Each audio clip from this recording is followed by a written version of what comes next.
ఇది లేదు అది లేదని ఏ చిన్న సమస్య వచ్చినా ముందు స్థానికులకు కావాల్సింది ఏముందంటే ఇన్ఫ్రాస్ట్రక్చర్ అది బాగుంటే గనక కమ్యూనికేషన్ అది కూడా ట్రాన్స్పోర్టేషన్ కానీ అన్ని బాగుంటాయి. వెళ్తుంటే ఆటోలో వాళ్ళు కుదిరిపోతుండే కారులో వెళ్ళినా బాగుండేది కాదు.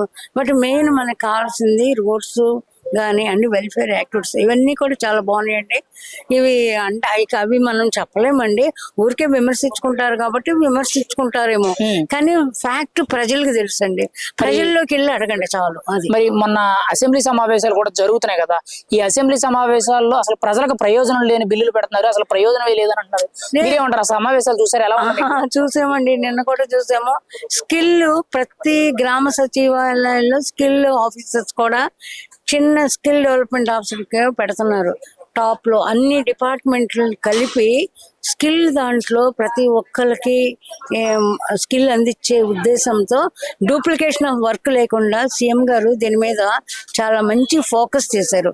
మీరు చూడండి, అది ఒక్కసారి రివైండ్ చేసి ఎంప్లాయ్మెంట్ డిపార్ట్మెంట్ ని అన్ని సంస్థలు కలిపి ఒక స్కిల్ కింద చేశారు. దీంతో అందరికీ మన మన స్టేట్ లో అందరూ స్కిల్ డెఫినెట్ గా ట్రైన్ అవుతారు.